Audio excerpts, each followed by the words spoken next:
Welcome to the Deep Dive. Today we're taking a look at a fascinating and deeply personal journey into a massive concept. It's this idea of quantum leaping. hmm And our source for this is a content creator, Simone Squared, who shared this incredibly raw account of her own complete transformation. Now, when she talks about quantum leaping, she doesn't mean, manifesting a better parking spot. Right. She defines it as a huge, rapid jump in your reality. And the key thing is, this shift has to come from a profound change in your identity. You change who you are, and the world just snaps to reflect that. And that's really our mission today for you, the listener. We are going to unpack the exact framework she lays out for this kind of radical transformation.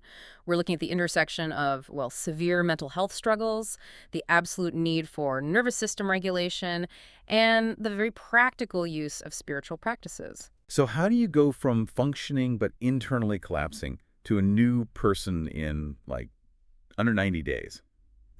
Okay, so let's get into the crisis that made this all necessary, because this is where the story really starts. And there's this important paradox at the center of it. Mm-hmm. The narrator described having huge external success. She'd moved to a new country. She was a thriving content creator. Mm-hmm. Everything that society tells you should make you happy. But inside, she was just crumbling. That paradox is so crucial. The move itself, just moving countries, is one of the most stressful things you can possibly do. But her initial response, Denial. total denial, Yeah. and dissociation. She said she felt absolutely nothing, which, they let her keep working, but all that stress had nowhere to go. It was just building up under the surface. Right, and that only holds for so long. The body, It can't be fooled forever. By February, only a month after the move, this rapid internal decline started. She hit a level of clinical depression she'd never seen before. It was physical, completely physical, Yeah. sleeping all the time, no appetite. And she talks about uncontrollably crying while walking around Japan, just feeling this terrifying lack of control over her own mind. And this is where the unresolved trauma really starts to surface, right as the pressure is getting worse. She finds out her father is terminally ill, and because she's been so numb for months, her reaction, it even shocked her. Yeah, she said she cried for about 2 minutes, snapped out of it, and then immediately went to film YouTube videos. She just put the grief on hold. It's a classic delay tactic. The death happens, she feels nothing on the surface, but then over the next few months, all of that repressed stuff just starts boiling up until the whole system just seizes. By September, she knew all the knowledge, she had all the resources, but she was having persistent suicidal ideations. Even tiny little things would trigger her brain to suggest self-harm. So if we look for the core diagnosis in the source, it wasn't just sadness. The root cause was identified as nervous system dysregulation. Which basically means her body felt unsafe all the time. Exactly. Her internal wiring was just stuck in a state of threat. It wasn't cycling through fight, flight, rest. It was just stuck in this constant low-grade freeze. Her brain chemistry might have seemed okay, but her entire physical system was in chaos. The body was just screaming for the breakdown that her mind was trying to think its way out of. And that realization that the body was signaling the breakdown, that brings us to the importance of an external perspective. She uses this analogy. Can a doctor get sick? Right. Even if you're an expert in self-awareness, you will miss things in your own situation. You're just too close to it. Absolutely. You lose all objectivity. A good therapist, or even a clear-sighted friend, they act as this unbiased mirror. They can link patterns together that you would just never see because you're in the middle of the mess. And when you're in that deep, just the logistics of getting help can feel impossible. She talks about how important the accessibility was for her. She mentions using BetterHelp specifically because she could connect with the therapist remotely from home. Which is critical. Yeah, when you're so depressed, you can't even drive to a clinic. You have to remove those barriers. And she also said being able to switch therapists for free until she found the right fit was, a huge deal. That's a key strategy. But let's look at the signs of dysregulation that really pushed her to get that help. The signals weren't just internal feelings, they were physical. She started getting super obsessed with things. A distraction She's mechanism. a classic distraction, yeah. But the physical side was even more intense. She describes getting this debilitating neck pain, but only when she was around other people. Her nervous system was just locking up from the stress of social interaction. To the point where she'd have to rub her neck in public. And that visceral link, the body literally seizing up under social stress, that's a much louder signal than a thought, isn't it? She then backed this up with data from an Aura ring, which showed her stress levels peaking every single day until she started doing regulation work. So it wasn't just a feeling, it was measurable. Exactly. And that confirmed her conclusion. You can't just work on the mental side. You have to work on the body and the spirit at the same time. The body keeps the score. That realization, though, it led to a lot of frustration. She was trying to figure out where to even begin, but all her resources felt so fragmented. Oh, completely. She was just running in circles. If she looked at it through a, let's say, spiritual lens, she was told it was entity attachments, unbalanced chakras, generational trauma. Right. Then from the body lens. It was nervous system dysregulation, trauma stuck in the fascia, that kind of thing. Yeah. And then the mental lens said it was just incorrect thinking or brain chemistry. And it's so interesting why those fragmented approaches don't work for this kind of big jump. The spiritual path can sometimes lead to what's called spiritual bypassing, right? Yeah, where you ignore the body. You ignore the physiological reality of trauma being stored in the body. And the purely psychological path, while it's necessary, it often ignores the need for that metaphysical alignment to make the change really stick. You can't just think your way out of it if your nervous system is still screaming danger. Precisely. So the conclusion she came to was that the solution, the only way to make that quantum leap, had to be an integrated path. Mind, body, and spirit all at once. But it all had to start with this almost impossible task, a core identity shift. And what made it so hard for her was that she was already successful.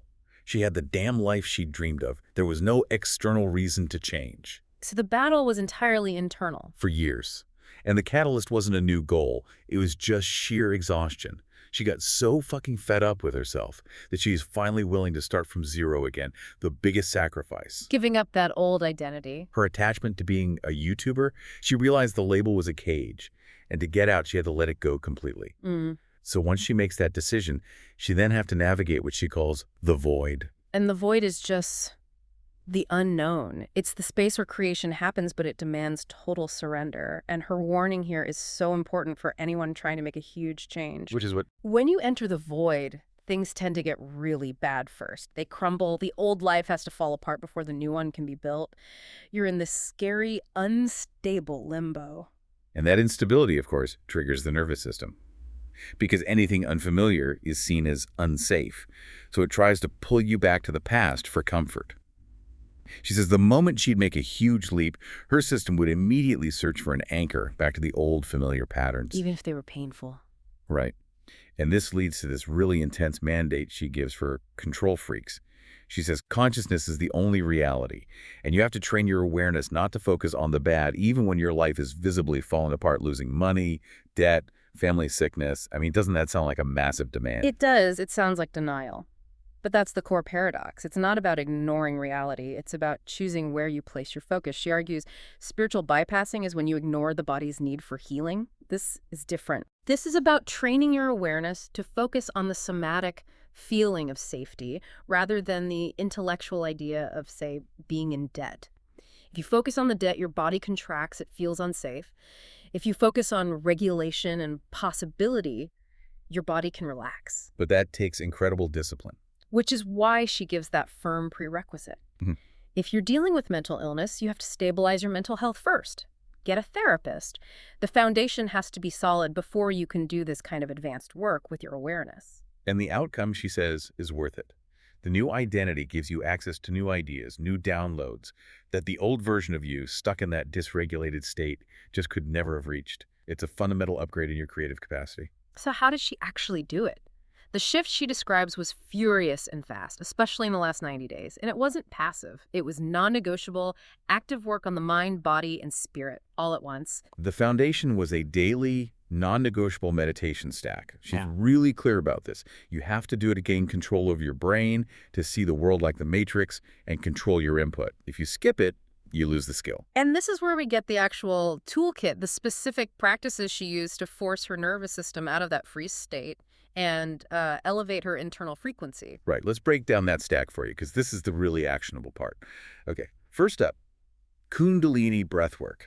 Kundalini is intense. It's designed to forcefully push energy through your system and release stored trauma. It's about creating massive internal movement. Second, revision meditation or just silent sitting. And that targets the mind. It helps you rewrite those subconscious stories and get a handle on the internal chatter. Third, EFT tapping. Right, emotional freedom technique. This is pure somatic release. You're tapping on meridian points to physically interrupt the trauma response and tell your brain, despite the stress, you are safe. Okay, fourth on the list is pranic meditations. This is more on the energetic spiritual side. Using prana or life force energy to dramatically increase your internal frequency and connect to, well, a higher consciousness. Then finally, Ho'oponopono. The Hawaiian practice of reconciliation and forgiveness. She used this to clear generational trauma and relational cords, sort of rounding out the spiritual side of the work. That is a serious stack. But the timeline she gives is pretty incredible. A major internal shift in just 2 weeks of this routine. And by 1 month, she felt the old identity was actually gone. Yeah. So this whole deep dive, it really boils down to 2 central pillars for this quantum leap, she describes. Radical identity clarity and consistent daily nervous system regulation. The transformation required letting go of attachment, even attachment to a successful life that she thought was the dream. And the source material suggests that being a control freak is just fundamentally incompatible with creating something new in the void. You can't orchestrate the crumbling and the rebuilding at the same time.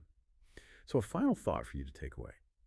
What does it mean to surrender control, not just as an idea, but physically, by embracing a radical regulation toolkit and trusting that wherever you are right now, even if it feels like it's all collapsing, is not forever?